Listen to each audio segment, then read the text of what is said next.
This has become my favorite track. Good evening, everyone. Good night, good morning, wherever you may be.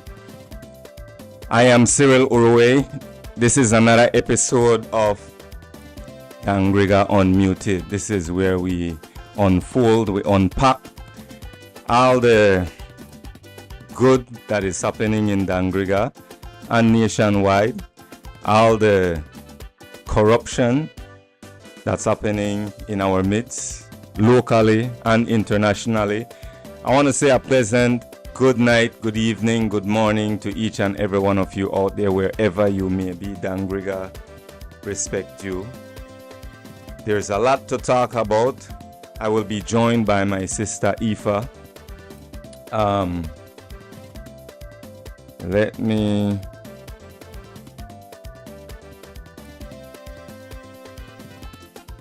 trying to set up so I could see who is signed on, so I could interact with, calling the names. Good evening to each and every one of you.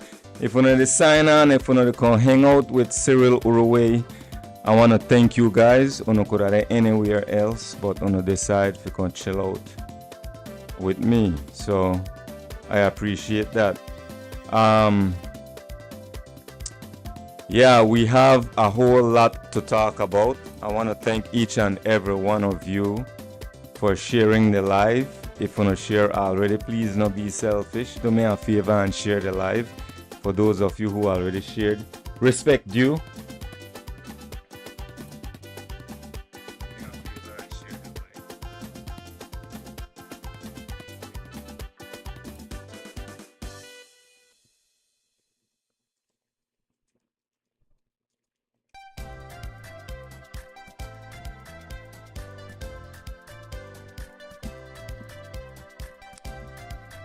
So folks, I found a picture on Facebook, a picture of Dangriga Town.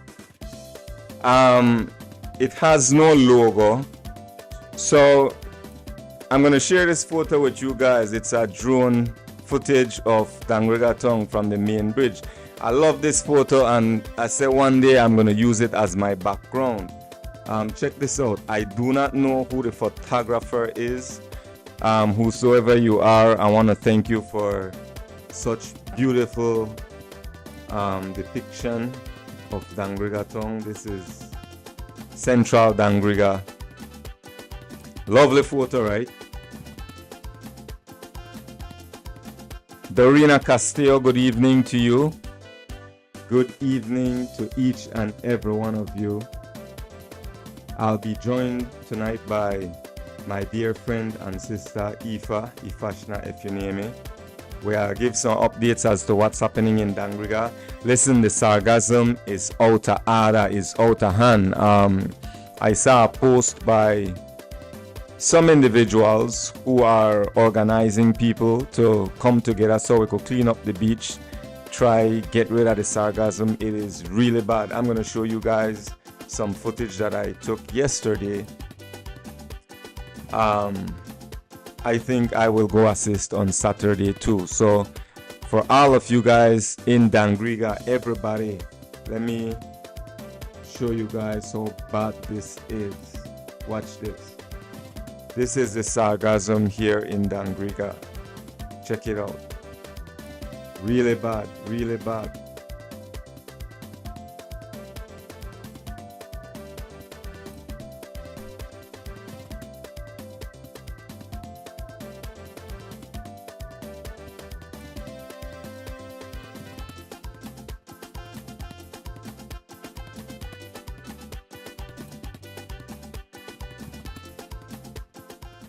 So, yeah, this is a sarcasm here in Dangriga. Really, really terrible. Look at this. Look at this, folks. Check this out. This is Dangriga. This is Dangriga. This is Dangriga Town. Look at all that sarcasm. Now,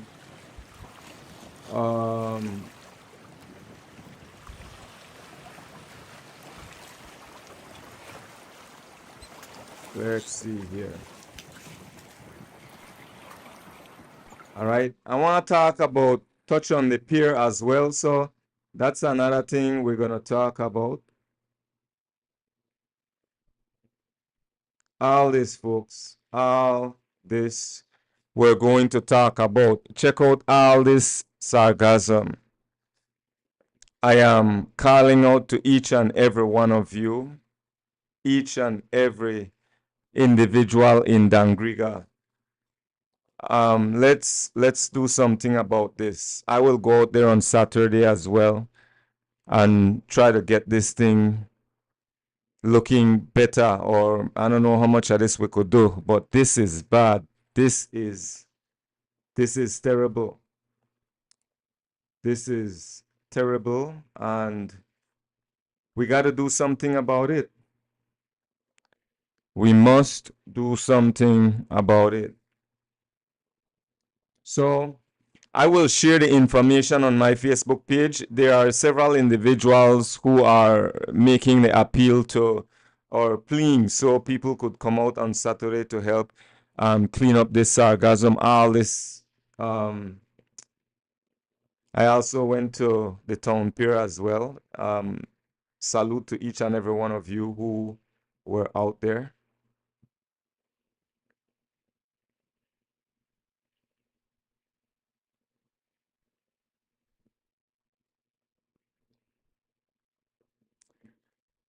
So yeah, folks, good night, a pleasant good night to each and every one of you. 𝐂𝐻𝐲, my brother, good night to you. 𝐂𝐻𝐲 Indigenous, Mr. Eric Castillo, Darina Castillo, greetings to each and every one of you. Yeah, I took a walk, a ride out of town just yesterday because I wanted to see for myself what's going on, what's happening.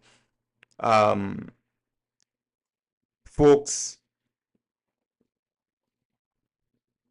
sometimes I become speechless when I look around, when I walk this town, when I ride around Dangriga town.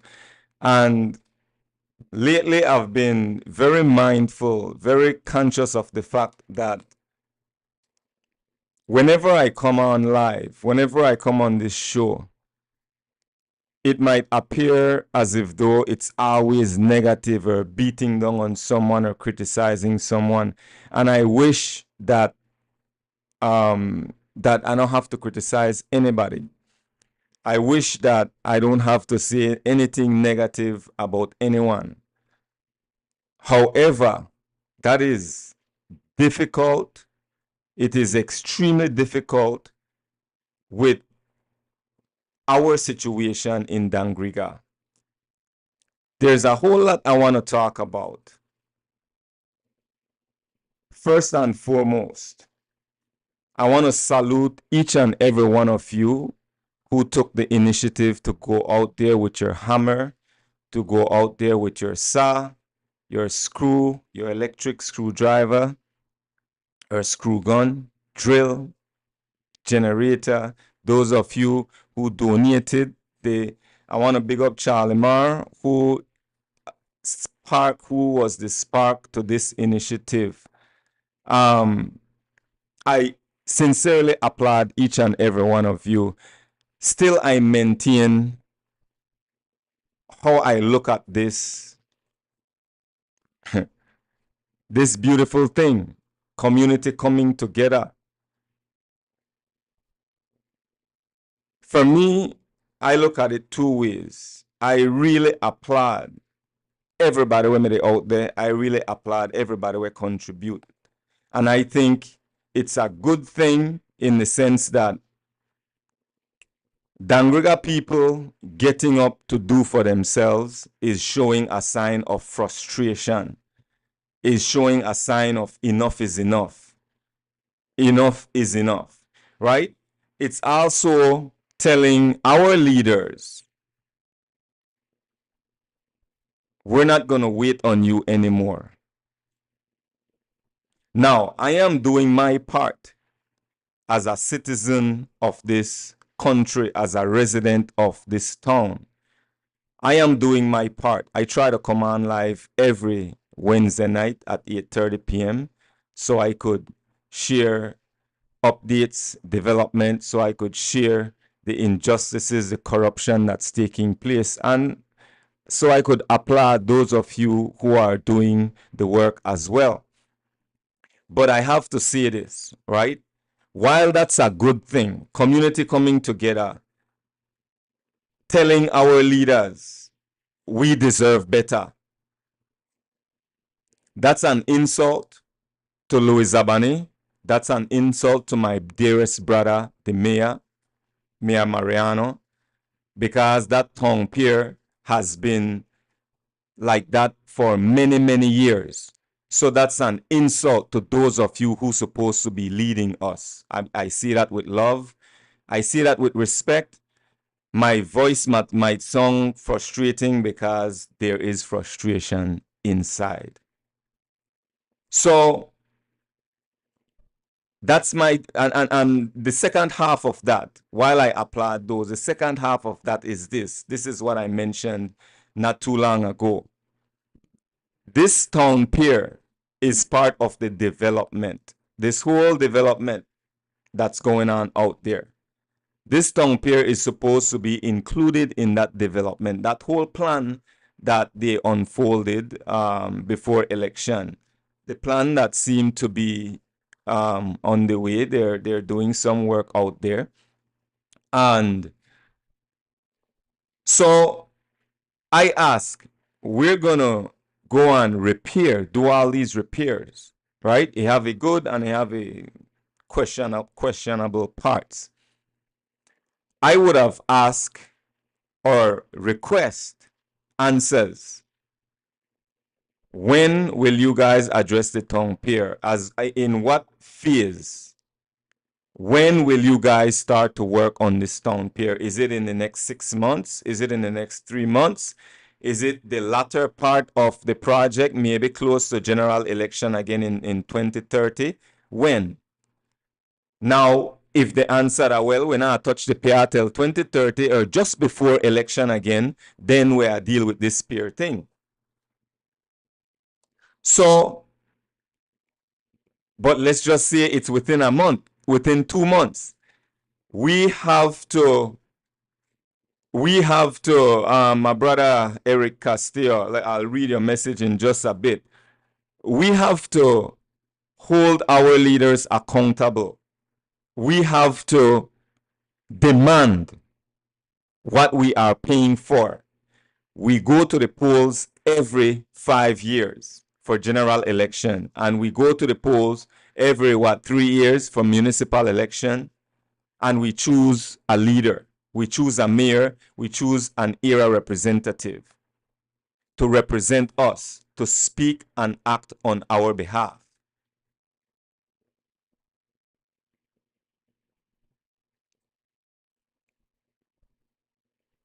So when we go out there and work on this pier, in a month time, hypothetically speaking, please don't say Cyril said this XYZ. Let's say in a month or 2 months time, they decide that, okay, we are demolish all of this. They have to, if they're going to build a new pier. And then all the donation, that money go to waste. All the effort and energy. Guys, please, I applaud sincerely. I applaud the initiative. Let me go to some of you guys' comments. Mr. Eric Castillo, good evening. Dangriga, Belizean blessings. We got work to do, Dangriga. And let's do it with love. Let's make each other day. We're blessed with better than yesterday. Got a vision. I feel the same way about your comment on the pier. Respect to you, my brother. Donna Valentine, exactly. The elected officials should repair it. Yeah, that's all I'm saying. You know, I know they try ruffle feathers unnecessarily. I'm not trying to just pick on anyone. Folks, that's not my motive. That's not my reason for coming on this show. I think it's a very good, great thing that 𝐾𝐚𝐬 sparked.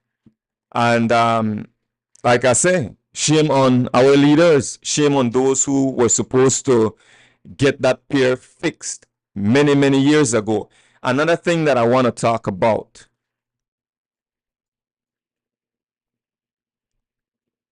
there are constituencies in Belize City. There are areas in Belize City.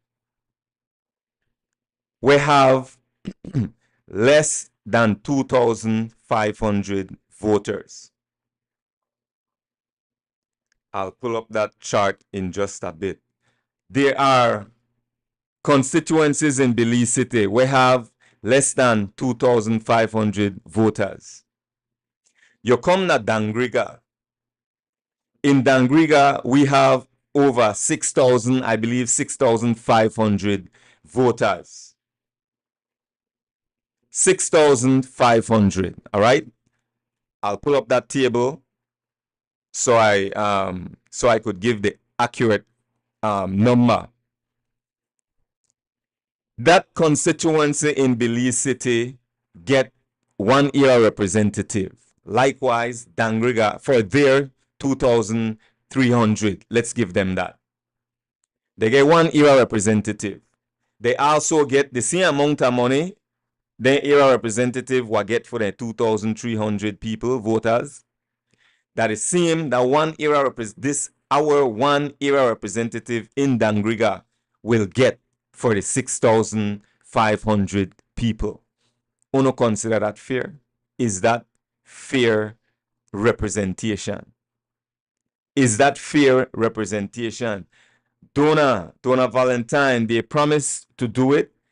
And you're right. You're right. Since it was in the plan, they should have waited to see what the officials would do. Yes, that's what I'm saying. That's all I'm saying, Donna. Exactly. Listen. We are underrepresented in Dangriga. We are underrepresented in Dangriga.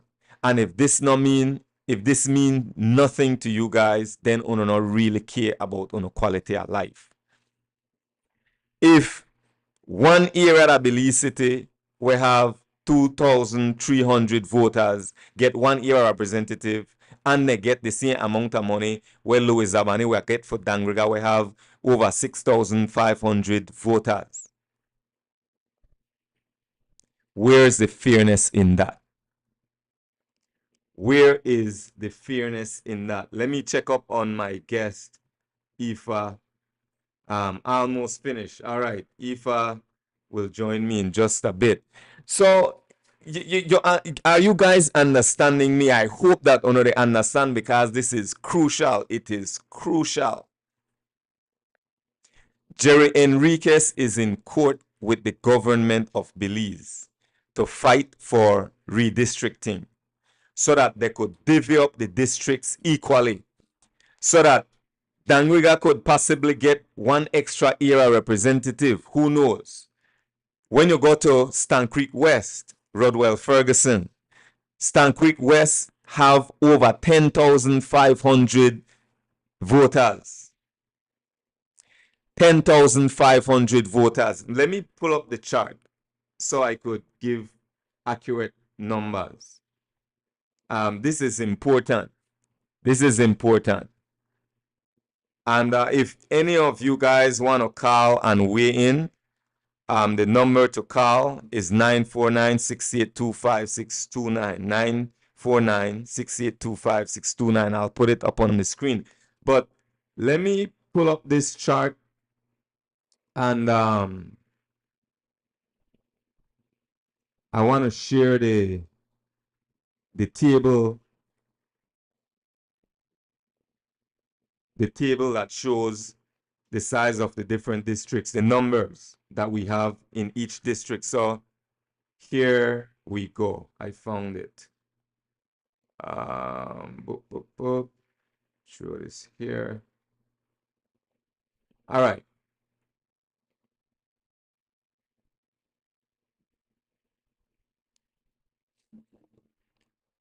Take a look at this.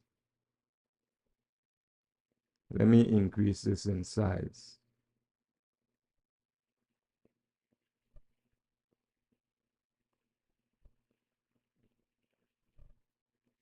All right. Now, check this out. Check this out. Stann Creek West. Stann Creek West has 10,649 voters. Rodwell Ferguson. I shared this last week, right? So I'm not burdening with a lot of information. I won't call out all of these. But make we go all the way to the bottom. Mesopotamia. Let me fix this so you guys could see it. I'm going to go all the way to the bottom of this chart.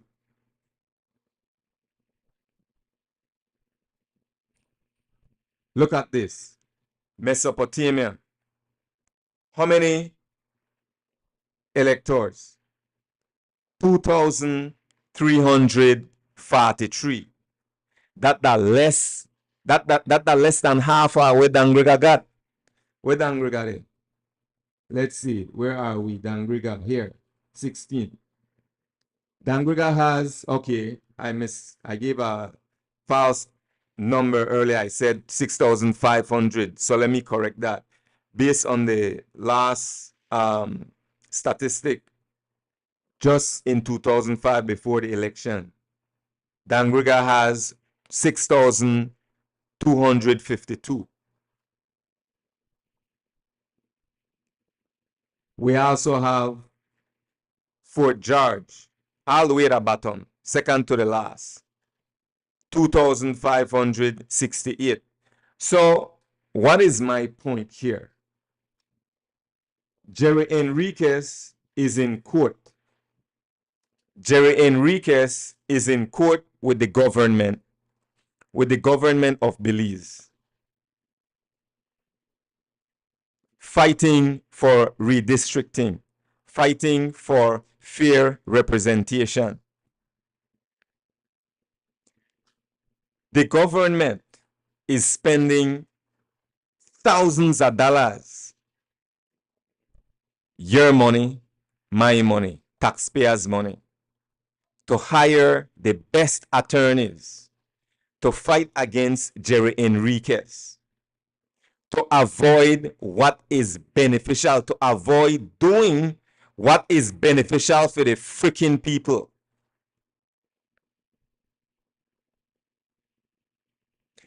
They will take our tax dollars, pay the best attorney to fight against Jerry Enriquez, just so they don't take care of the redistricting, fair representation. Belize City has a whole lot more political power. I will give you an example. I actually not come prepared for this, but I will repeat this in another show or another episode. Mother's Day, Karim Musa, Henry Charles Usher, Anthony Mala. Most of these ministers in Belize City, Belmopan, Kayo, you should have seen, if you never see it, what they did for their mothers. I applaud them. I salute them. Lovely, wonderful. They give away microwave, TV, refrige, flat screen. Big party in at the park. Food, drinks. That's what they gave their mothers. And you come to Dangriga, the culture capital, where our area representative will take a handful of PUP mothers and take them to Chris Zabane. Nothing against you, Chris. They have breakfast for Mother's Day. Only PUP mothers should eat. You should be ashamed of yourself.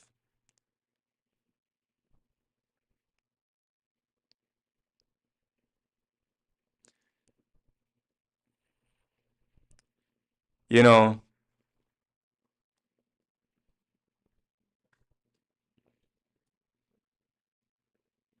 Jerry Enriquez is fighting for redistricting. I want to share a clip. from the news, I believe, yesterday. I don't understand it, you know. I don't understand it. And this is part of what Ifa and I are going to discuss tonight. Hopefully Ifa join me by 9 o'clock. I don't understand it. I want to play a clip for you guys. You know, our state, the state of affairs here in Dangriga is depressing. I guess where it says in the book of Ecclesiastes that wisdom increases sorrow, or knowledge increases sorrow. The more you know, the more sorrowful you become.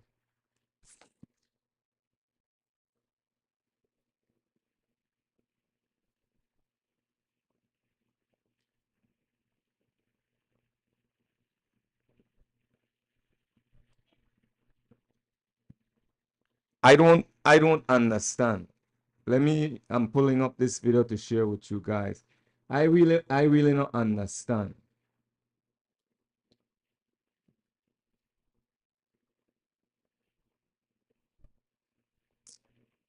All right, here we go.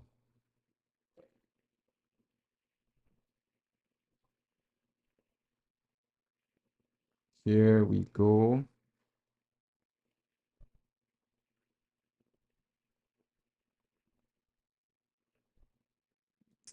Again, I want to say good night to each and every one of you. Thank you guys for stopping in, for joining.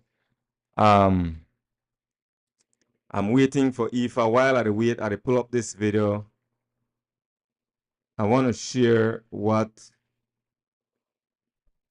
update on Jerry's case with the government on redistricting. This is a very important clip. I don't know why. I downloaded this video and here we go. Come on, come on, come on. Here we go. Let me know if you guys have any contributions, any questions while I am pulling up this file. And, you know, part of this whole production process, eventually, I'll pass on this task to someone to handle, because I want to make sure that, all right, here,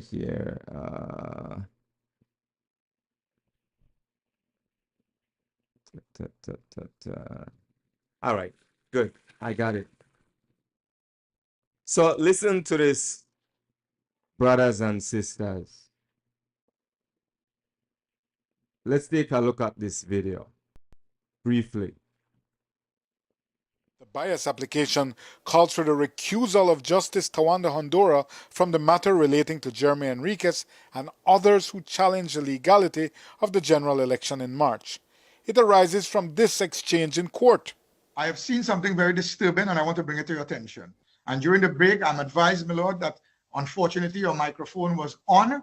And my lord, unfortunately, you're recorded as being overheard as saying you had made up your mind to dismiss this application already. But if you said that during the break and you've made up your mind, then don't waste my time. Ramlogan's bias application asks the court for, quote, a declaration that the fair-minded and informed observer, having considered the facts, would conclude that there is a real possibility, a real danger that the learned judge is biased or that there is an appearance of bias. It also asks for an order that the judge recuse himself from further participation in the proceedings and that the matter be assigned to another judge. The response came 10 days later in this court order, made without a hearing on May 12th, where Hondoura lists 20 orders. First, he wants to know every detail of the recording and circulation of the virtual hearing, including the details of its publication in the media, WhatsApp groups, and under whose authority this was done. This of a matter that happened in a public court hearing. And if that did not make his position on media sufficiently clear, at point 19 he added a gag order, a very unusual measure to take on any matter in open court. And while Hondoura said in court, in response to Ramlogan's claims of bias, Right. So, Mr. Ramlogan, whatever information you were told is patently incorrect. Sorry, my lord? whatever information you were told is patently incorrect.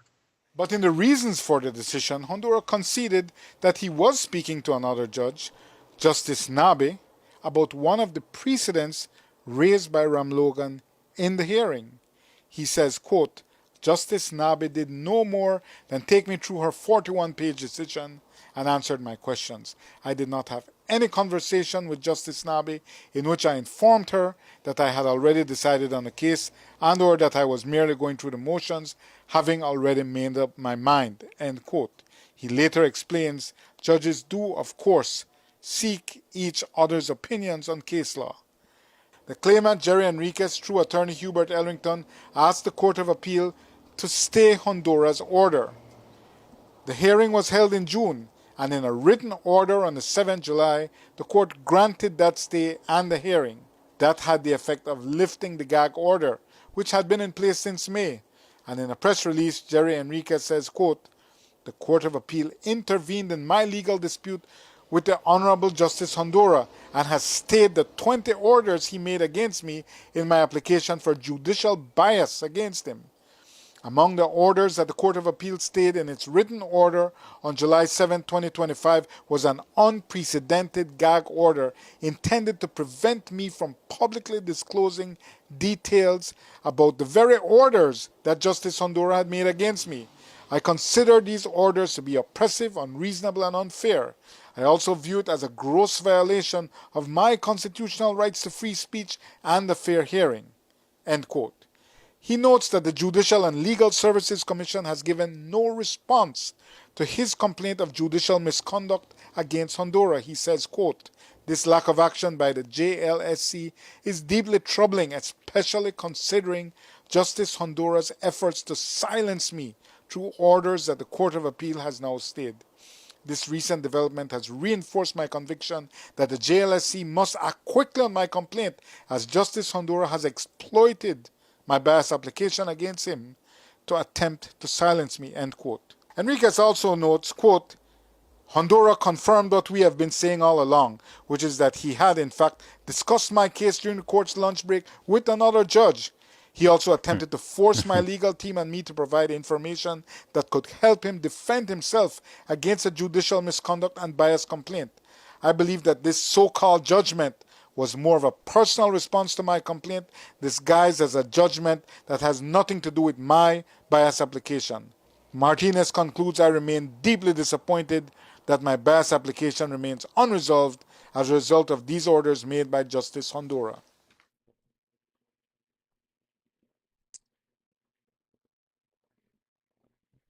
The bias application calls for the recusal of Justice Tawan.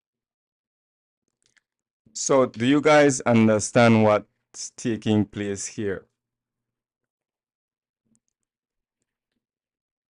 If you're following up this case, before I make another comment about this case with Jerry, fighting for redistricting, and you know, one of the things I think Ifa is about to join now.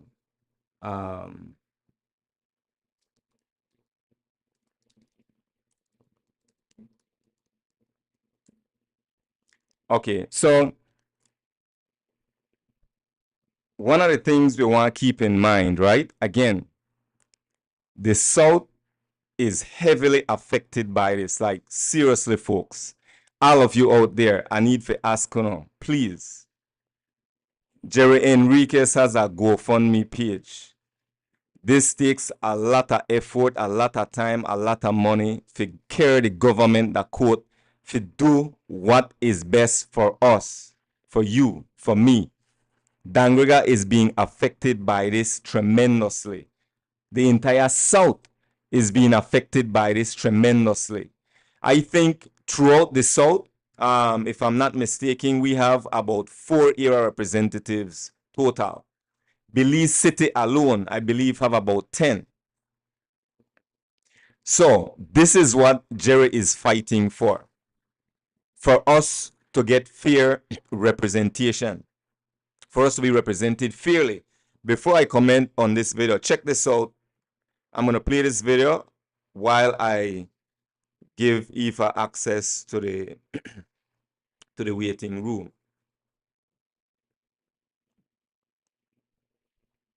I can give you assurance that as soon as we get in, that's going to be a priority. We have to do re-registration in the next government, and I plan to work on it from the first year. Well, not us, to ensure that the redistricting, sorry, and it's not the government, but it is the Elections and Boundaries Commission. Remember, we need to know the process.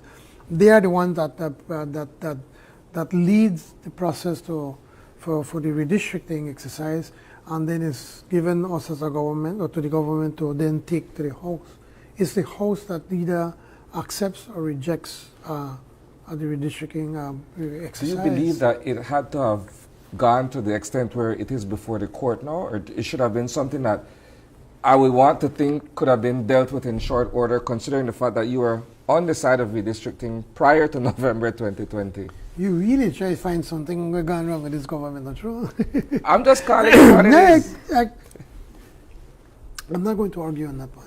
That I believe that the Elections and Boundaries Commission could have worked faster or more diligent in it, and probably have more consultations with the public and to see how best it can work. And so at the end of the day, we are the government, and I'm as the head have to take the responsibility. So I will take responsibility for that. But I can assure you that we want, as soon as we get in, to make sure that we start working on it. I'm hoping that within 1 or 2 years at the most, we should be able to already have that settled. I can give you an assurance that as soon as we get in, that's going to be a priority. We have to do re-registration in the next government, and I plan to work on it from the first year. Well, not us, to ensure that the redistricting, sorry, and it's not the government, but it is the Elections and Boundaries Commission. Remember, we need to know the process. They are the ones that leads the process for the redistricting exercise, and then it's given us as a government or to the government to then take to the House. It's the House that either accepts or rejects the redistricting exercise. Do you believe that it had to have gone to the extent where it is before the court now, or it should have been something that I would want to think could have been dealt with in short order, considering the fact that you were on the side of redistricting prior to November? So you guys heard it for yourselves, right? 1 second here. Ifa, good night, BT Guyon. 1 second. Can you hear me? All right, so let me bring add Ifa to this conversation, folks. But while I'm doing this, and Ifa was reviewing, what? 1 second. Yeah, I was reviewing a video from the Prime Minister when he was talking about redistricting.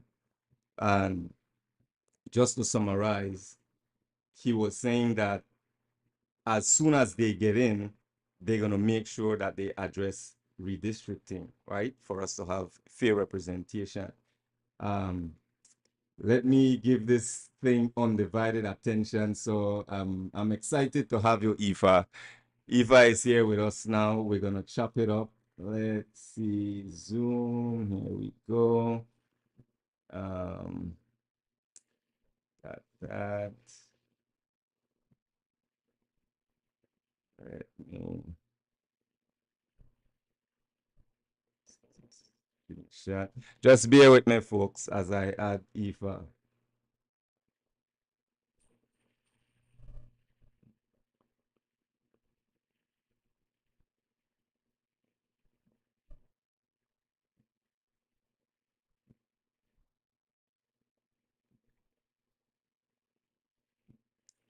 Ifa, how are you? Good. I am doing fantastic. I'm almost there. I'm making sure you look good per camera. So, well, you always look good, but I have to make sure that technology, do what we expect it to do. All righty.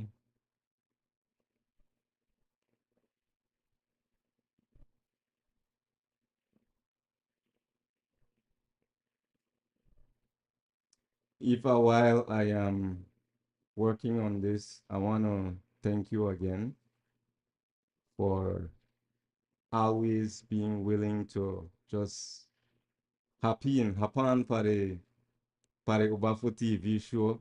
You never say no. So I really appreciate you, man. You're one of the minds that I keep saying, that I tell so many individuals. I say to them, Ifa is a warrior. She's a fighter, and her mind is rich. Ifa, welcome again to 𝐿BAFO TV. This is Dangriga unMuted. Everyone, say good night to my dear friend and sister, Ifasina Efunyemi, and my dearest sister, blessed greetings, Mabiga, Ida bien.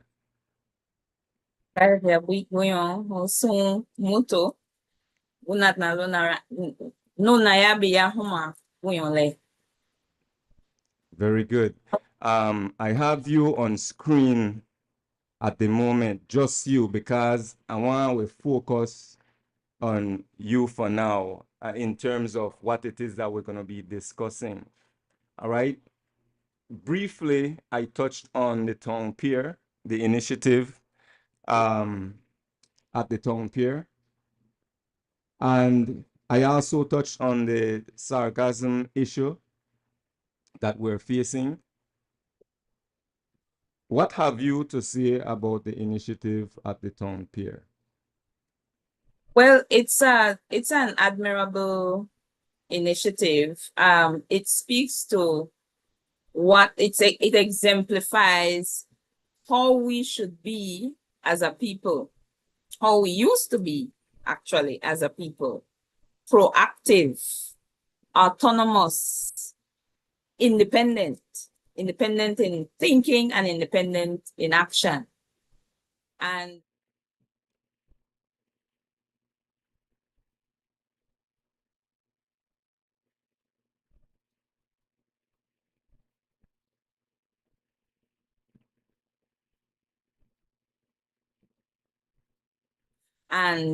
that therefore threatens this investment that community members have made, because if it is a part of a plan that's in motion already in that location, then it means that what will likely happen in the near future is that what has been done there will be removed. But I applaud the initiatives, and I applaud the members of the community that took that initiative and that supported the initiative. My appeal to the rest of the community is to honor that move and to take care of that investment. I think one of the challenges we've had in our community, because we have drifted so far away from ourselves, from who we really are as a people, then we have become very destructive. There have been many efforts made in our community to beautify it. I remember the painting of murals across the community, and the Town Pier. There was a time when that Town Pier was beautiful. I mean, it extended very far, and there were different docking areas and so on. And then eventually you started to see the planks go missing one after the other, one after the other. So the deterioration of the pier didn't happen just over time naturally. It was people in the community that participated in its destruction. So those are things we have to factor into the equation. If the community feels a sense of ownership, maybe that's the case with this particular initiative. Because people feel a sense of ownership, then maybe they will not destroy what has been placed there. And that is my hope, that is my appeal. And that must always be our appeal to our community, that what is here is ours, and we must take care of it, whatever it might be, the monuments, anything, any bit of infrastructure, any public space is ours, and we must take care of what is ours. We must value and have pride in what is ours. And that is what we used to be as a people. Nobody had to come and tell us that. So if we talk about how the community used to look in the past and how you can still see in certain areas and in certain premises, the elders get up and they are raking their yard, they're keeping their area clean and so forth. But what's always my lamentation? I keep my area clean. I personally don't throw garbage on the ground, but I have to be cleaning up after people constantly. And this has been my plea and lamentation for years in our community, that people just throw garbage without a second thought. And I end up having to clean up after them. And their ridiculous justification for it is, I'm creating job for the people that work at town council. Now, if you don't pay taxes, you are not creating a job for anybody, because you are not helping to pay somebody. So you can't create a job if you are not paying. A job means you're paying somebody. And if you are not contributing to paying for anybody to work, then actually you are simply being a menace. But what it also shows is a lack of pride in our beautiful tongue. So it's a beautiful tongue, but we don't get to enjoy its beauty as much because we don't have pride in it. So we throw filth everywhere. Right now in front of my yard, you have all this plastic from water, plastic from chips and biscuit. I mean, people just throw whatever they're using. As soon as they're done with it, they just discard it, and they don't care about the fact that they're making a mess. They don't even think about it. And this is adults right down to children. So it's a major problem. And so I took an initiative a few years ago, and I was cleaning the beaches, because I walked the beach and I saw young people sitting in the filth. Like, they were literally sitting in the garbage. There was garbage all over the beach and they were sitting in it, hanging out in the filth. So what is that saying? That is saying that we don't have pride. And this has become a norm for us, and we just accept it as it is. And so we live this way, but we don't have to, because we didn't used to. That was not our way. So we have to get back to being our way. We have to revise and become more conscious again of how we used to be. And that's a challenge right now. So when we take these initiatives, we have to engage the community in the initiative. Otherwise, it's a wasted effort, because you clean the beach, they like to see it, they come to it, they like to see it well raked and clean, but they will leave their garbage. They will come with chips and biscuit and water and rum and all of it, and they will, without a second thought, they will leave all of their mess right there for somebody else to clean up. And that, to me, is the problem.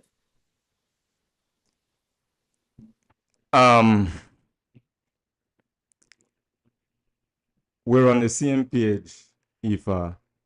We're absolutely on the same page. You're right. I'm going to go back to the Town Pier in just a bit. I know some of you are commenting, and I will read the comment shortly as well. The civic pride part, I see it every day, right where part I live. Every single day. Chips, plastic, biscuits, Snickers, all kind of craziness anyway, that's a problem. Like, one of the things we could possibly do is to see how we could enact laws, put laws in place, just like how other countries have laws whereby you throw dirt on the street, you get fined. And we don't have to go there, because that's something we're supposed to know naturally. Just throw about garbage, right? We shouldn't have to go there. We shouldn't. So you're absolutely right. You're right. Now, let me quickly read what Dion Serrano is saying. Susan, good evening, my dear. Clean up, yes, clean up. Dion Serrano, but quite interested. When we leave Belize to visit other countries, we cannot litter. Absolutely, we cannot litter.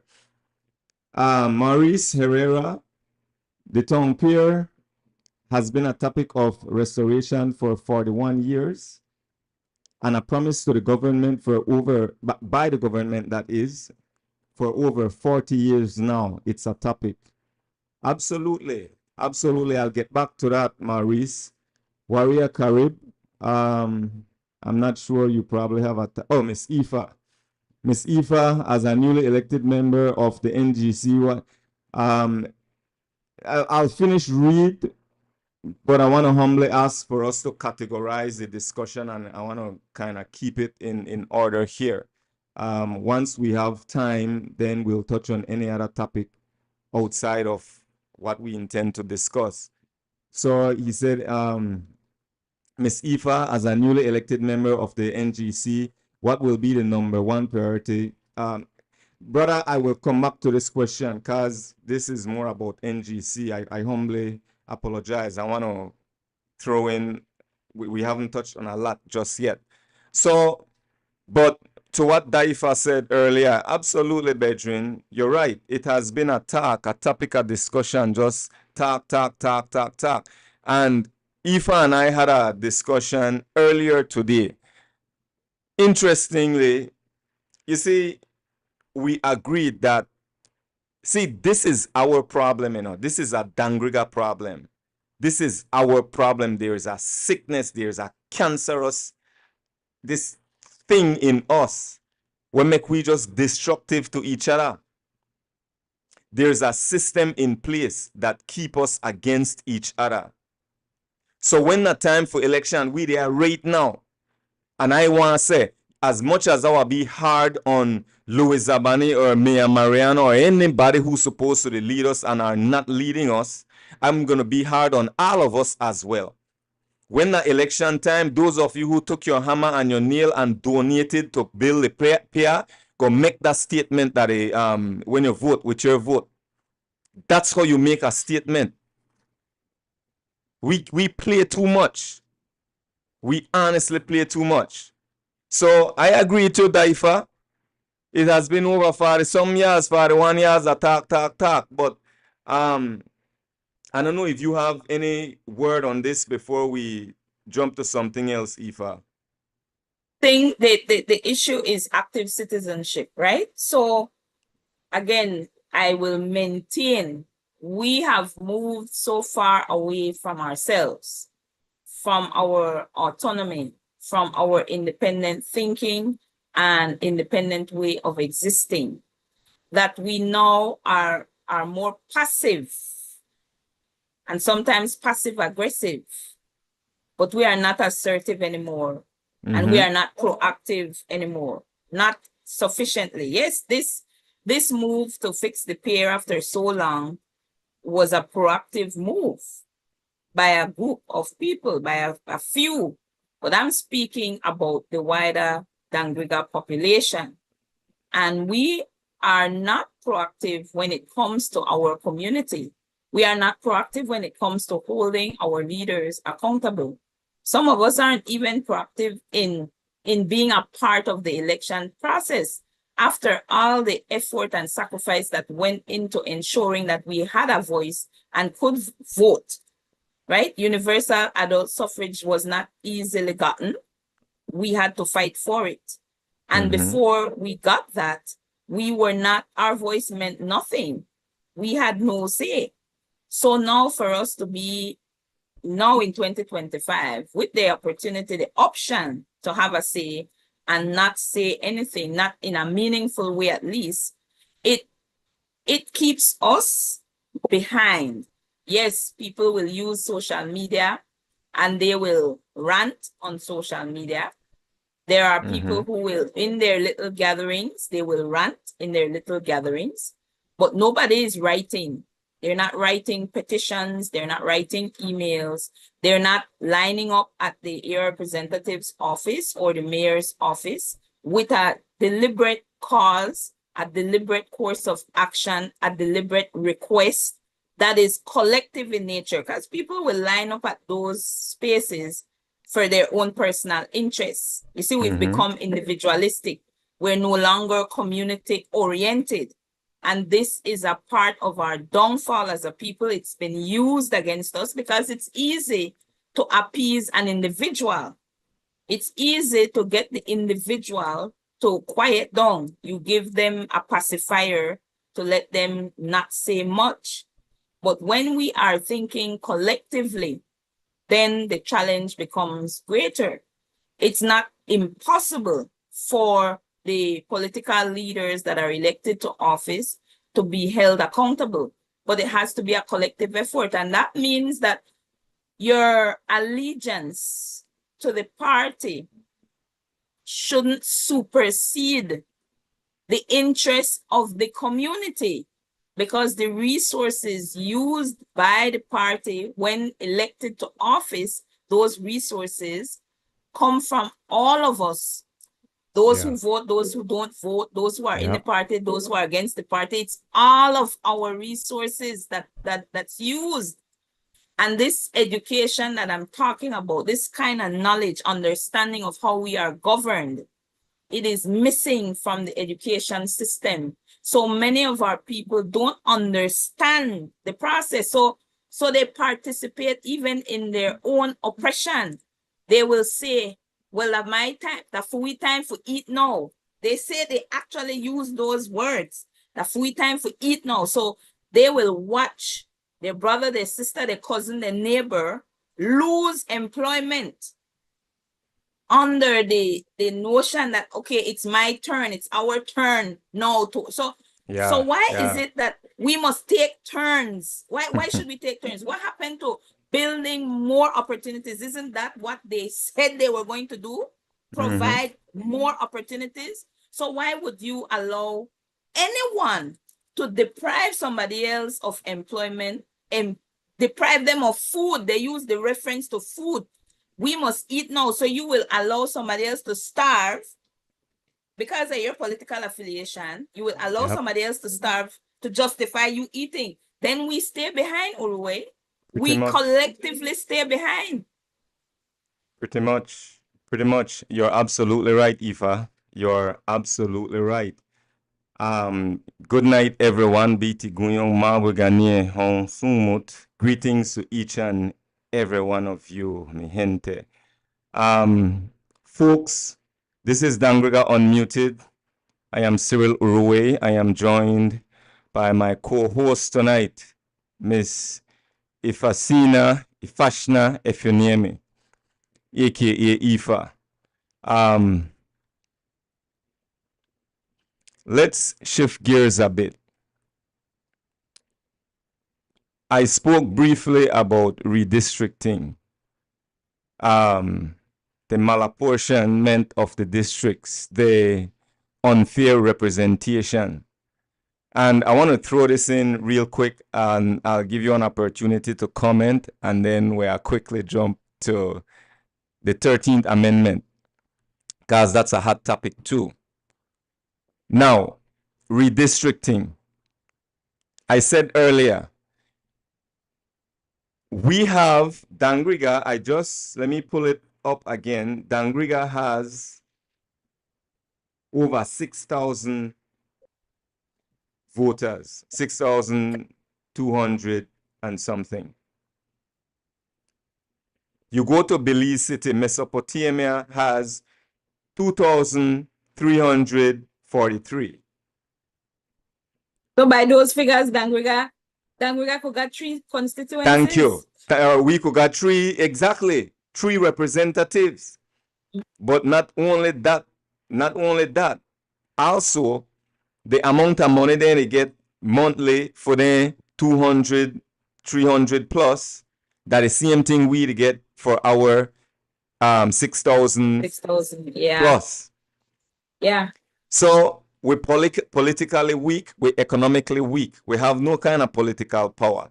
And then in the South, we have about, what, 4 representatives? Yeah, we have 4. In Belize City, we have 4. Belize City is 10. So my point is, right, folks, I'm saying this, and for those of you online, I want to ask you to humbly ask you, share the live, share it with your friends and your family. If you think that this discussion is interesting, if it's beneficial, please share the live.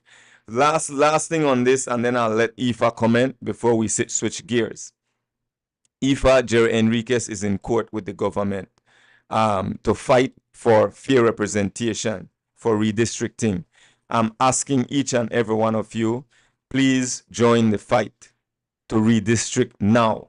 Johnny Briceño promised that as soon as they get in, that they will address redistricting. We hope that it's going to be done before the end of this year. At least make them come to some type of conclusion as to what they are going to do. Like give specifics. Ifa.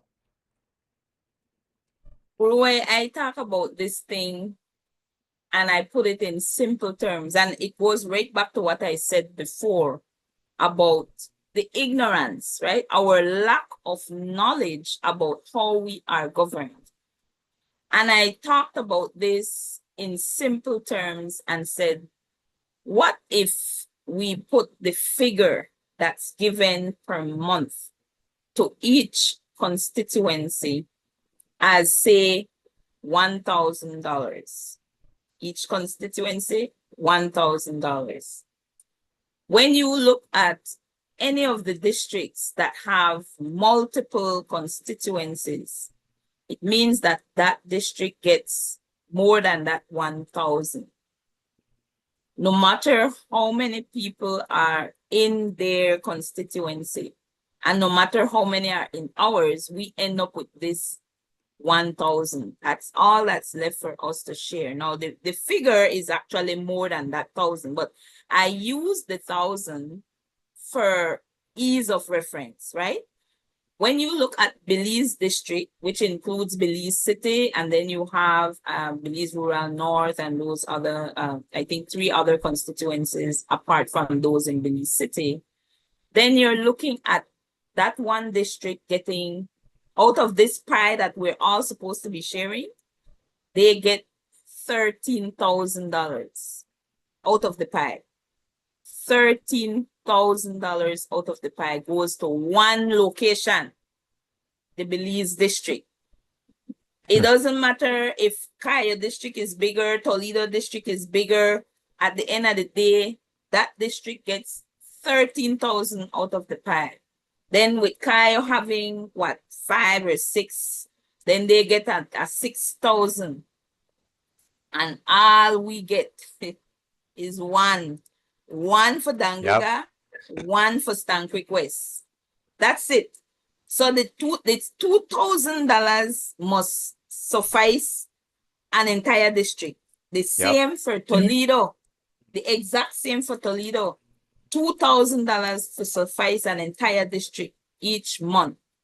I said I'm using the $1,000 just for ease of reference, so you could see the disparity. Now look at 𝐾𝐻, a small district, but they get 4,000, my brother. Yeah. 4. Wow. Because wow. You understand? So yeah. This is how you look at the inequality and the inequity with all of our resources. Where are the producing districts? We have one of the most productive districts in tourism and agriculture, which both contribute to the country's economic development.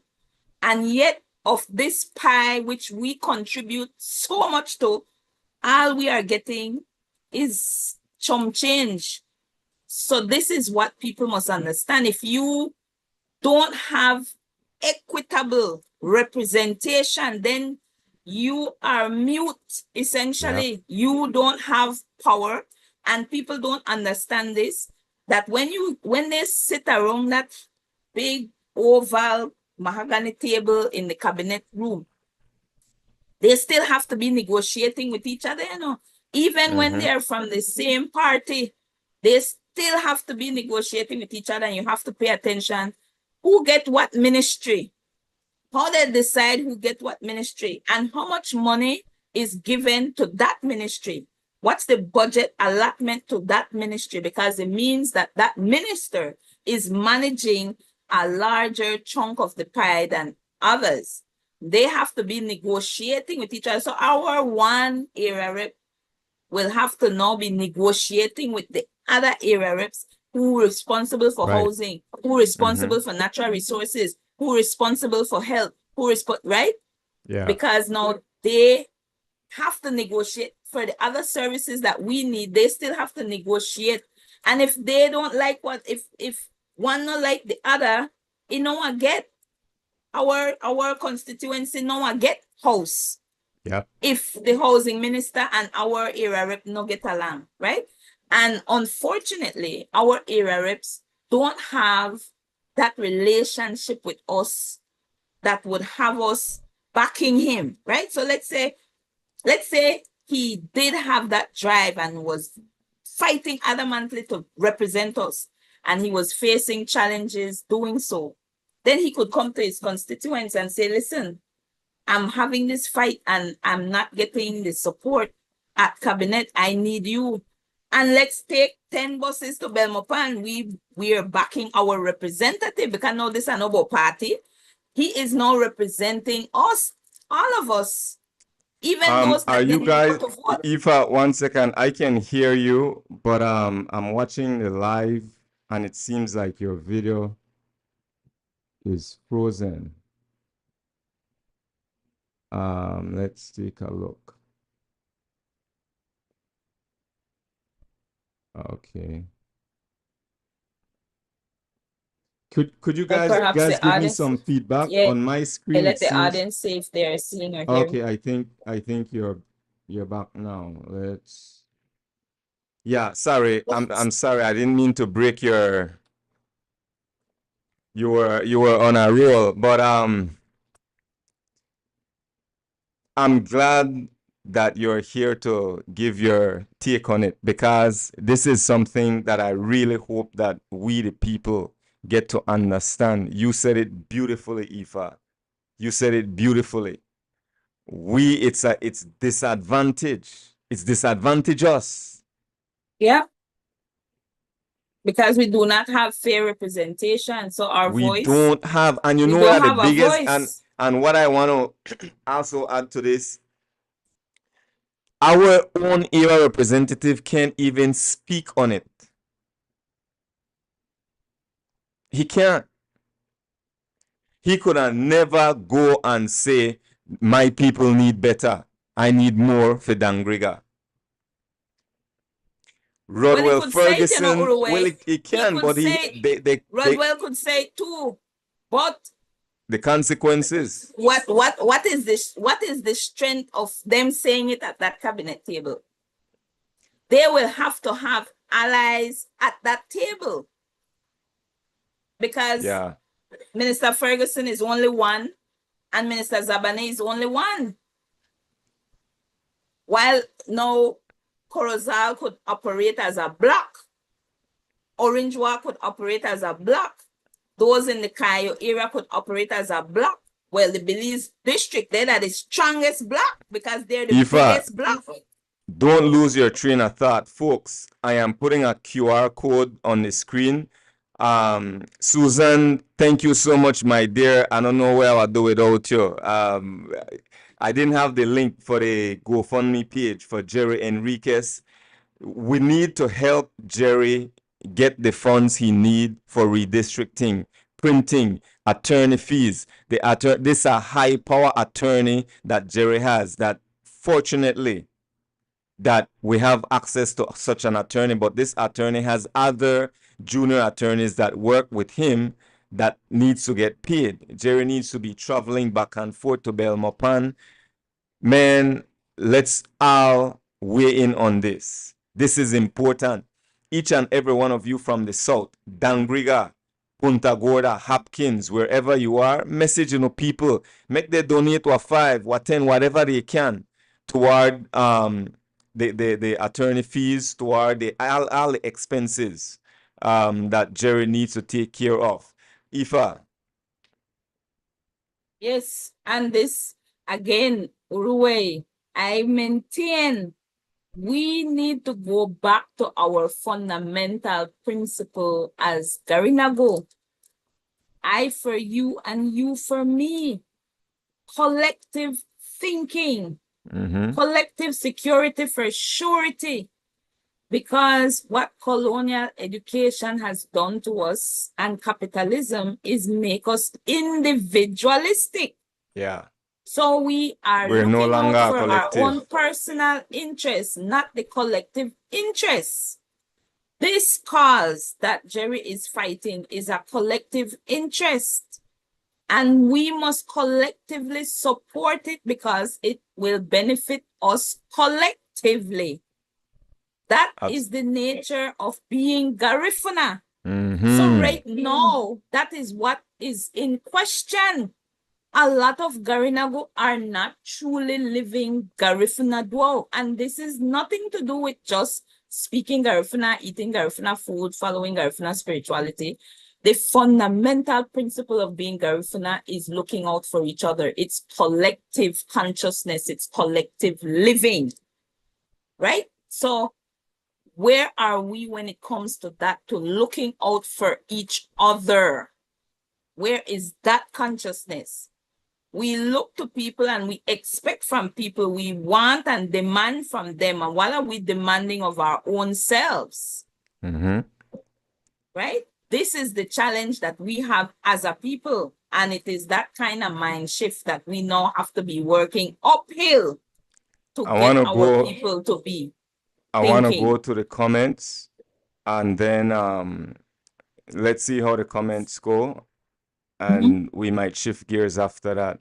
Warrior Carib, Garifuna, and just before I read your comment, sorry, before I read your comment, my brother, again, regarding your previous comment, I just wanted to humbly say this episode that Ifa is here in a different capacity. She's while you are a member of NGC and everybody done familiar with you as part of the executive for NGC, naturally we would expect to ask questions regarding NGC, and maybe at the end of this session, I don't know if you're willing, you might want to answer some of the questions, Ifa, but I just wanted to mention that to you, my brother. And so you're saying we're too caught up with party politics. My sister, we need to do better. All right, Warrior Carib. Charlie Marr, both governments have abandoned and suppressed the forgotten South for ages. You are absolutely right, my big brother. It is quite obvious and clear as daylight. Hence, the reason why we as a people has to change this nonsensical attitude toward us by taking the bull by the horn. It's next to impossible to support any era representative to Belmopan when they are a part of the damn problem. We need to do it on our own. Charlie Marr said, okay. Both, all right, good.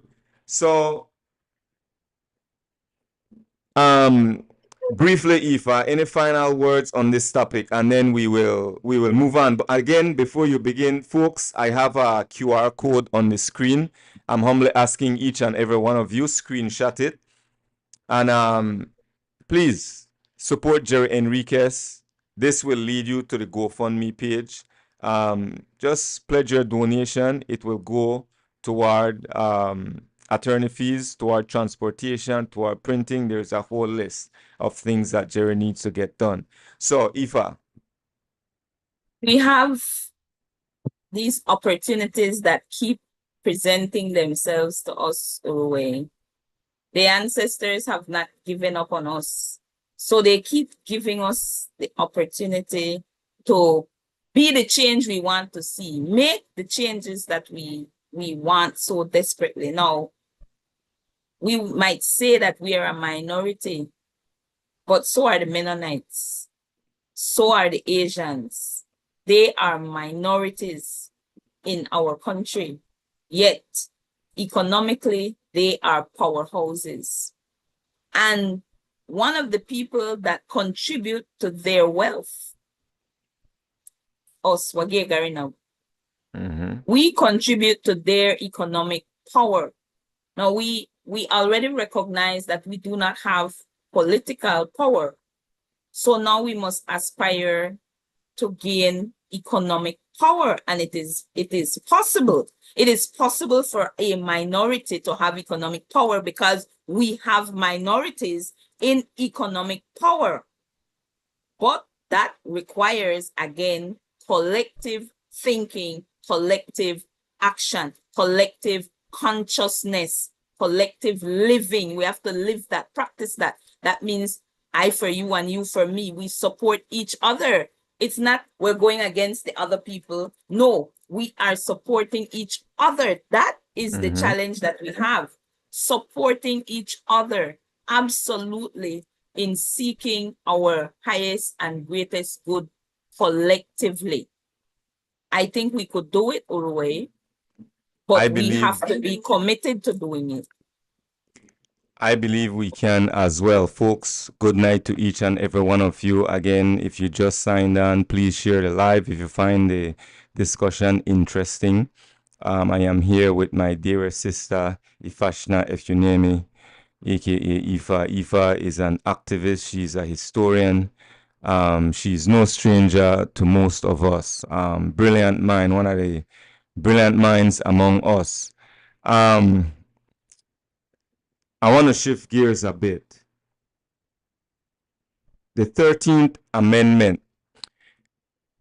This is being talked about quite a lot, but I don't know if it's just me, but I don't think we're talking about it in the South enough or at all. I go around and I try whole conversation with different individuals, and when you bring it up, it's like you can see question mark in their faces. And I too, I try educate myself, doing my best to understand what it is, how it will affect us, XYZ. Let's break it down. Let's break down the 13th Amendment in bite size. What it's aiming to do, it's gonna give, for example, the Governor General, and there'll be a National Security Council according to this amendment, and it will give the Governor General the authority to declare any area a special area. Then what will happen in these special areas is that security forces, so we're talking about the police primarily, but if they so choose, because it has happened before in this country, then the military can also be called in to join the police. They would be able to search without warrant, seize property without warrant, restrict movement, and also arrest persons on mere suspicion. Just that alone tells you the threat to the protection of our fundamental human rights as people in this country.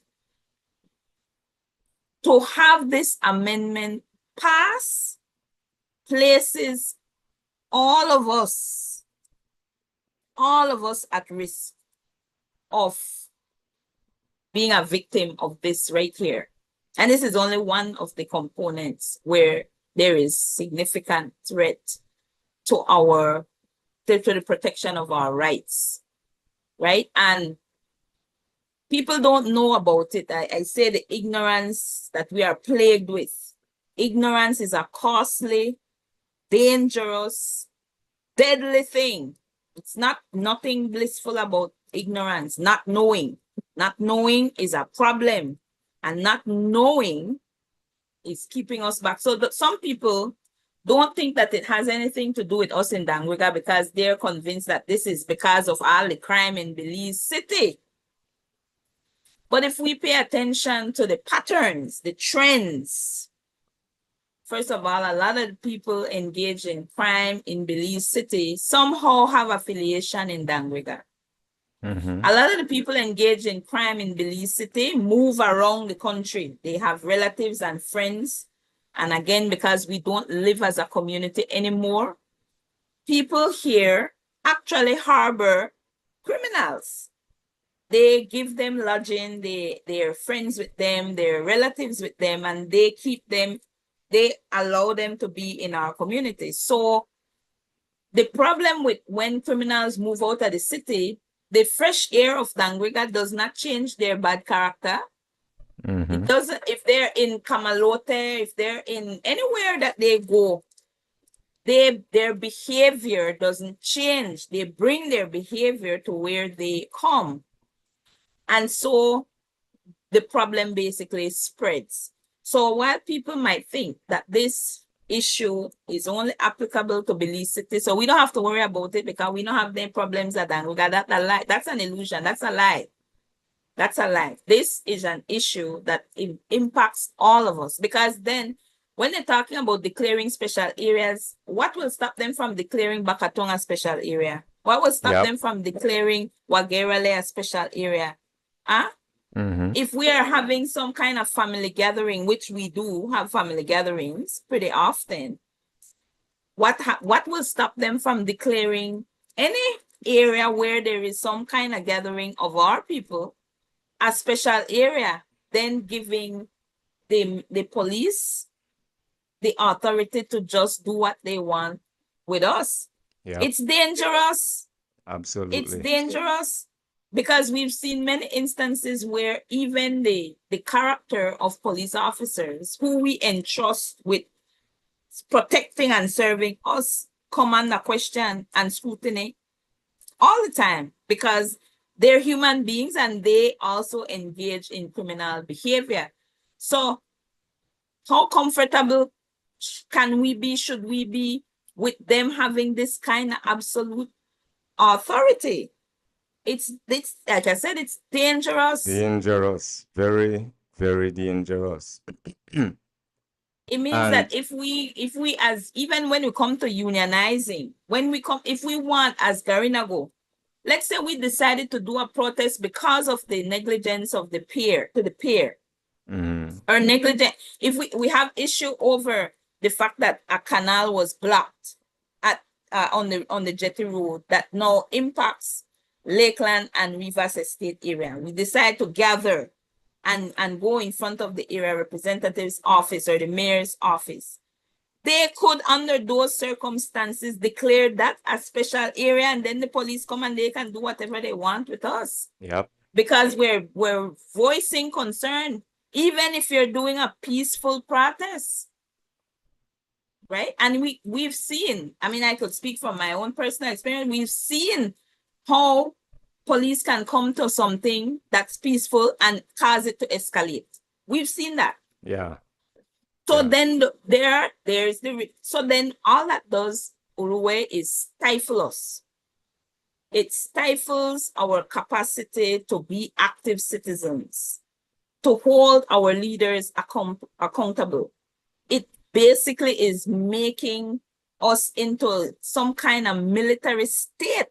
It's that the government is now taking this absolute dictator authoritarian position and weaponizing our police against us. That's our brothers, our sisters, our cousins, our husbands, our wives. That is exactly what is happening. And that's only one aspect of it where there's fundamental threat to the protection of our rights. So people need to educate themselves about this amendment and take a stance. We need to be publicly speaking up. Now, there was this massive consultation in Belize City. See where they had it? Belize City. So what happened to the rest of the country? Exactly. I meant to talk about that too. I think they mentioned they're going to go to 𝐾𝐲 next, I believe. Karim Musa and the Attorney General were on Open Your Eyes this morning. I believe, either this morning or yesterday morning. And they did mention they're going to 𝐾𝐲, but this is why I'm bringing it up on this show, because I don't think we talk about it much here in the South or at all. And this is very important, folks. We're talking about the 13th Amendment, all right?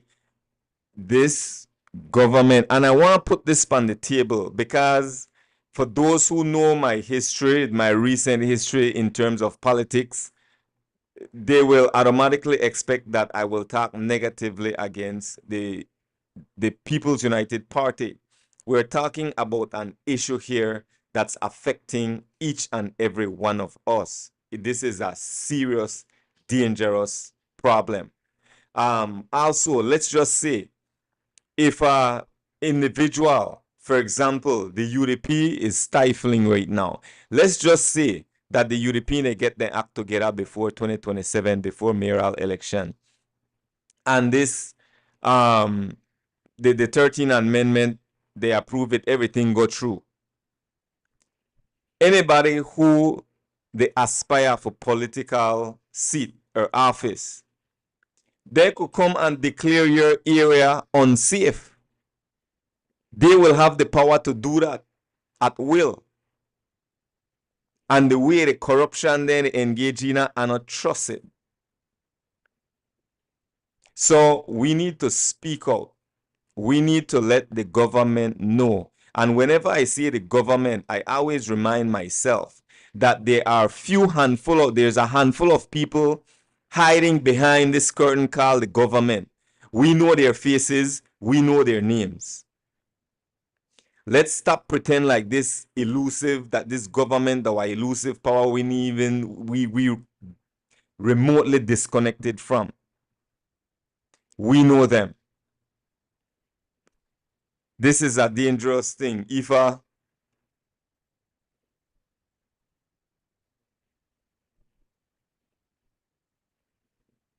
Ifa, are you there?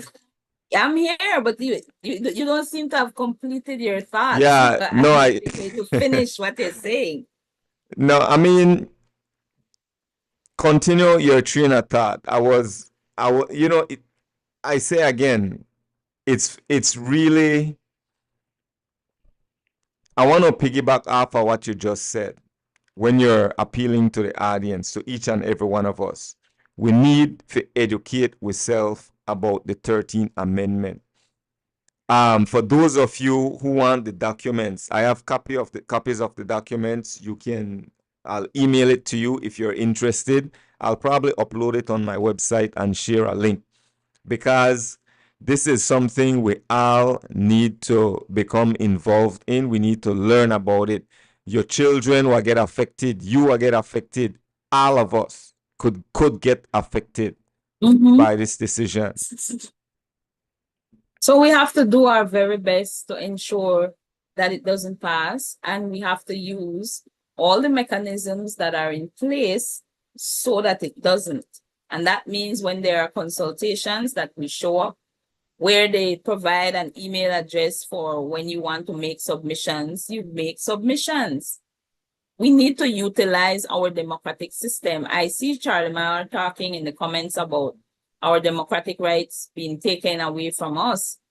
But it's what we also allow. We have to take some level of responsibility there, because nobody can stop you from calling those offices. Nobody can stop you from writing to them, from sending petitions to them. It's not just, and nobody can stop you from making calls. This is a part of the democratic process. This is the freedom of expression that we enjoy as a fundamental right here in Belize. Yeah, in some other countries, that's not the case. It's not as easy for people to be vocal, to be able to share their sentiments or concerns. So we still have some power, and we need to be wielding our power. We need to be utilizing our power effectively. That's the challenge for us now, right? Wow, look at the extent of the sarcasm. Wow. Yeah, cause that's another thing I was gonna touch on.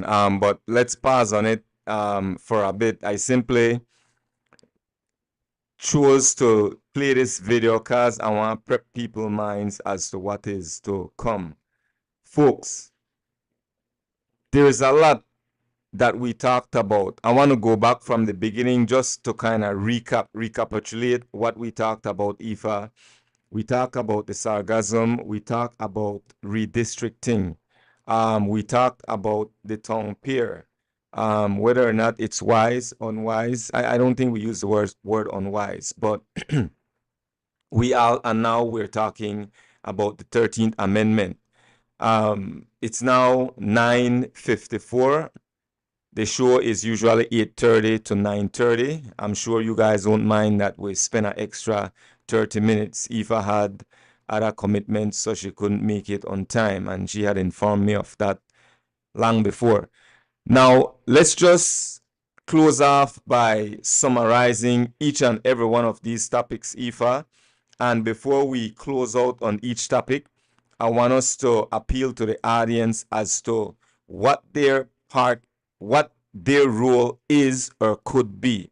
Because what we're talking about here, Chalimar, Ifa, Daifa, all of us, we're trying, we're doing our own part, right? So we want to talk about solutions. What could be your part? You right now signed on. What you could do. You just don't be one that stands behind Facebook, behind all the videos, and you remain invisible. We need to show our presence. I believe there are different individuals organizing a cleanup to clean up the sargassum. I don't know how many. That's a lot. I will step out there on Saturday. Stay connected. I will share some information on my page, on this page, 𝐂𝐵𝐴𝐹/TV, and on my personal page as well. So let's go all the way back to where we started, Ifa. We commented on the pier. We are talk about that briefly, summarize, and then we are close off by making suggestions to the audience as to what we can do moving forward. I'll leave the mic up to you. The pier is an excellent initiative. My appeal to the community is for us to take responsibility for it. It's a community space, and we are responsible for protecting that space, preserving that space. I know that it's a part of a bigger plan, but we know the need is there. There are many who utilize the pier, and there are risks because of its condition. So we applaud those that have taken the initiative. And so I maintain my appeal to the community, the residents in the area. Please just respect the effort and leave the pier in its best condition. Support the cause by protecting it, by respecting it, by taking care of it, because it is ours, and we must take care of what is ours. So that is my appeal to our community as it relates to the pier. Very good. And my position on the pier, as mentioned earlier, it's a great initiative, brothers and sisters, each and every one of you who stepped out, who took your hammers, your nails, each and every one of you who donated. It's really an admirable thing. I still remain in this position that we ought to let our leaders know how we feel. This should be an embarrassment to our leaders to see you who struggle every day. You not got it like how they got it. And you are the ones who went out there and did your thing because of the importance of that pier. That pier is a monument to us. That pier is a landmark to all of us here in Dangriga. So closing out of this topic, we should really appeal to our area representative, to our mayor. Come on, give us some answers. I am asking, the pier is part of this development. At what point will you guys take care of the pier? Is it true? We should even start there. Is it true? Is it accurate that the pier is part of that development happening out there? And if it is indeed a part of the development, at what point will you guys touch the pier? So if then in 1 month, 2 months, then money get wasted. I know I said that wasted effort because again, it's an admirable thing. It's a sign of unity. It's a sign of unity and strength. So that's my take on the pier. I talked about the sargassum. There's a lot to say about this. I'm gonna be very, very brief just so we could continue. I did some research on how sargassum come about, how we could control, how we could avoid it. It seems that we got to take care of it ourselves. Any word on this, Ifa? Well, this is nature, and this is climate change. This is global warming. Again, the behavior of individuals living individualistic the impact of that is being felt by all of us. We're sharing the same space, we're sharing the same air, the same waterways, the same planet. So the sargassum is coming. It's not gonna disappear. It's there and it's gonna keep coming. I don't have any expertise in marine biology to be able to say definitively, well, this is what is causing it or this is what is creating it. But we know that it wasn't something that impacted us before, not in this way, and it's getting worse and worse. So clearly it has to do with what is happening in our environment. And so we must adjust. That has been the way with human existence from the beginning of time. We have to adjust to the changes that are happening in our environment. You see the amount of waste that is there along with the sargassum, because it's again what humans are doing, what they are dumping in the sea. So we have to figure out how to live with this now. How do we adjust? And it's interesting to see that there are certain areas along our coast where you don't see it. And then there are other areas where the amount is so tremendous. I am no expert, like I said, but if you look at that video that you shared, part of the reason it's accumulating to the amount that it's accumulating in that location by the pier is because of how the pier is built. So there isn't an allowance for it to spread along the coast because it's actually blocked in that location. And that's not rocket science. You look at it, you see on the one side, which is the south of the pier, the sargassum is there, but it's not there in the same quantity as it is on the north side of the pier. And it's clear that the amount that's accumulating at the north side of the pier is because of the blockage created by that the entrance to the pier, right? Because that is rocks and boulders and all of that. That's like a bit of landmass that went out to the sea. So the area of the sea now coming into that location, then that becomes a catchment. That's why it's there in the quantity that it is. That's not rocket science. So how they will remove all of that, Uruwei, I don't know how that. Yeah, it's because gonna what be will a happen task. is more is coming. There is more coming. If you go up in the Oh air my and you look at, goodness. more is coming. Yeah, dang. I mean, that's a lot. That's a lot. All right, we're gonna touch on that. You know, we're gonna touch on these topics each time I recall Nana Boyd. Sargassum removal cleanup schedule for Saturday, July 26th. Yes, this is where I The flyer that you just saw the shared. flyer. Yeah. Thank you, Nana Boyd, for sharing that comment. So again, read the comments, folks. Let's step out. I'm gonna step out for some time. Let's see how long we could at least participate and get some of this thing out of the sea. It's terrible. It smells as well. My goodness. You know, I'm thinking about it to myself, and but it gotta be done. It gotta be done. Let's do something about it.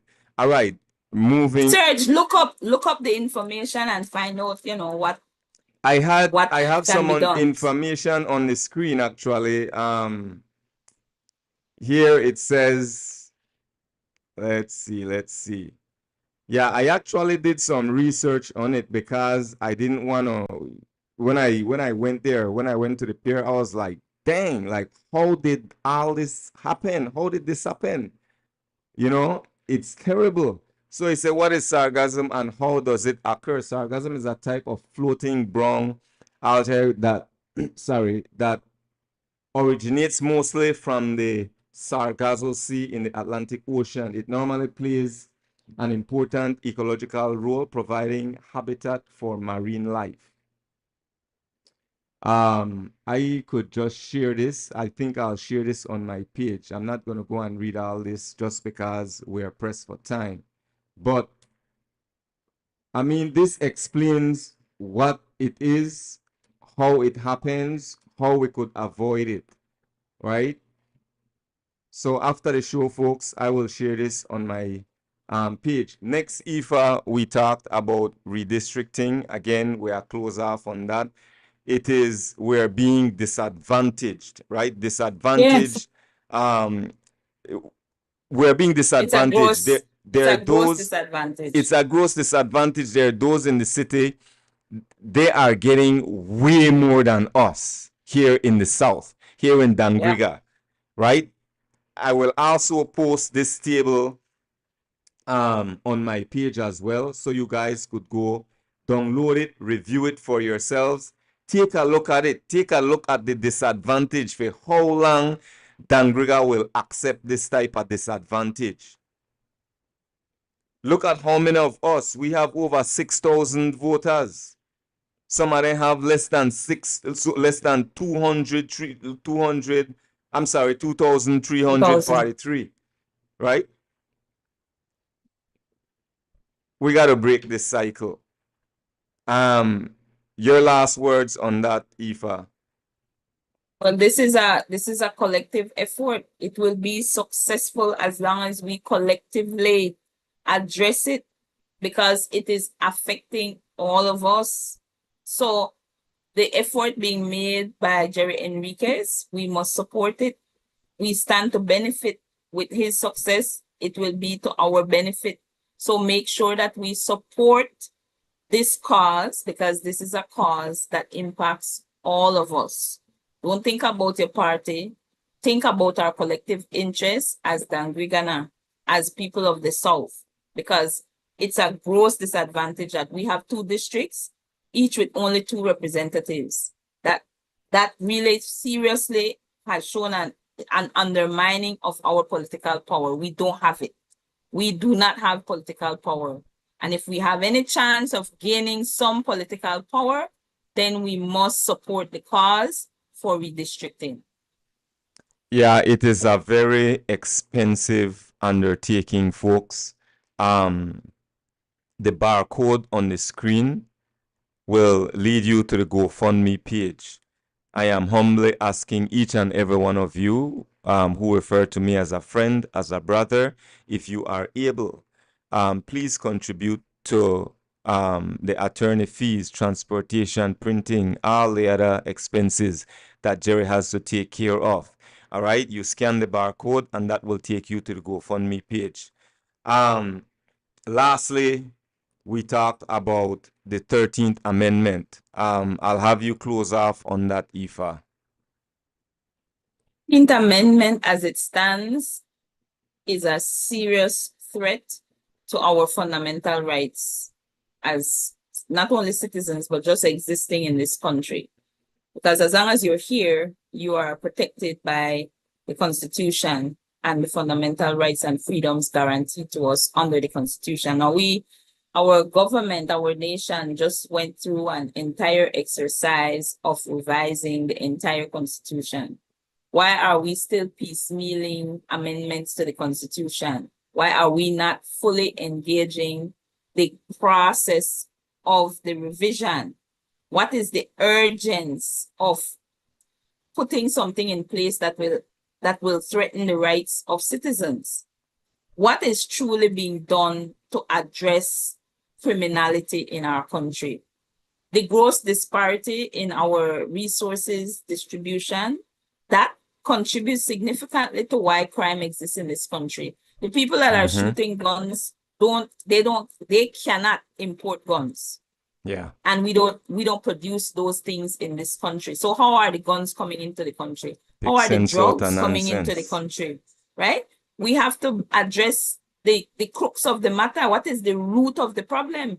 And if people were actually being given fair opportunity for their basic needs, proper housing, healthcare, education, and the capacity to survive, most of the crime that exists now would not be in existence. And it's showing there is a culture, and it is supporting Black against Black, because you notice this level of especially gang violence. It's black people against black people, and what's so ridiculous about it is that they're fighting over turf and they own nothing. They do not have title to any of those lands, but they're saying they're fighting for that turf. is ridiculous. Ridiculous. Just, that is right? ridiculous. But again, that's ignorance. That is ignorance. And there has been enabling. The politicians have benefited from enabling this thinking, enabling these neighborhoods, right? So that's where the root of the problem is. Not now putting a law in place that's going to threaten people's rights. No. Losing people's voice, depriving people of their voice to participate in democracy. It's a dangerous thing. Folks, we went way over time. You will see and hear Ifa more often. I don't tell her I was stealing away for the show every now and again so she could come hang out with me, hang out with us. Ifa, you're wonderful, my dear sister. I love you. I thank you. I appreciate you. And I definitely look forward to chop it up with you a lot more. All right? Your pleasure. final words overall to the audience before we lock this off. These are the kinds of conversations we need to be having. Constructive dialogue that's analytical and that's also solutions oriented. Not just dwelling on the problems, but looking at how the problems can be solved. We are fortunate to still have the capacity to solve the problems that our people are facing. And all we need to decide, each and every one of us, is what are we going to do about solving the problem, because we can. So decide, either you're going to be a part of the problem or you'll be a part of the solution. And I'm encouraging you to be a part of the solution. And I think if more of us focus on being a part of the solution, then the problems will be solved. Ceremony. Amen to that. I must say, preach, Ifa, preach. Brothers and sisters, friends, sisters, grandfathers, nephew, niece, all are out there. So I love you bad. Let's do our best. Let's continue doing our best for Dangriga. Charlie Mar, I salute you. Jerry Enriquez, I salute you. Ifasina Efunyemi, I salute you. Die for me, brother. Respect to you. Each and every one of you, remember, share the live. I command live every Wednesday at 8:30 p.m. All right? Have a good night. Sleep tight. Ifa, Piti Gunyo. Ayo. Ayo.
find something gone wrong with this government, not true?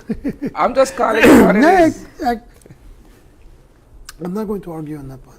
That I believe that the Elections and Borders Commission could have worked faster or more diligent in it, and probably have more consultations with the public and to see how best it can work.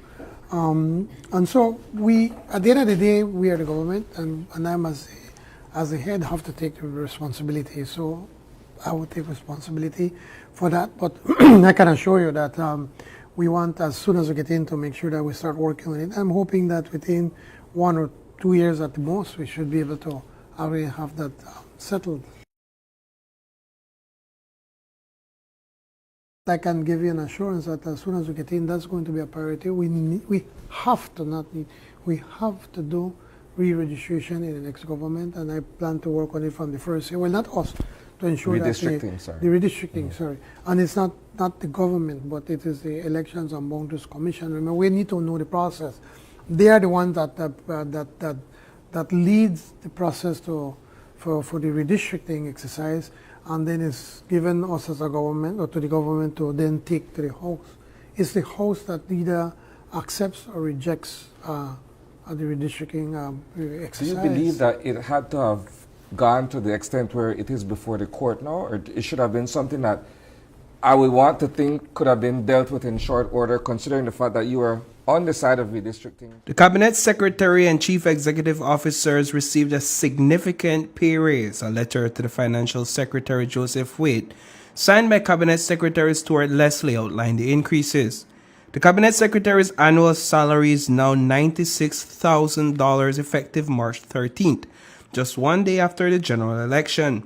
CEOs will now earn $88,000 a year, effective March 18th. Opposition leader Tracy Panton expressed her alarm over these approved increases.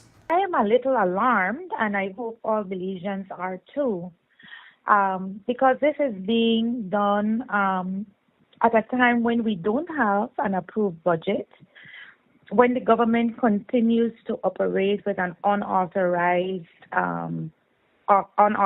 spending at this time. You know, our fiscal year came to an end on March 31st, and we should have in place by now a budget that was read and approved and debated.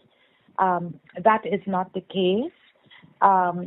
It's alarming because we've heard reports of frontline workers whose job it is to give services to the Belizean people.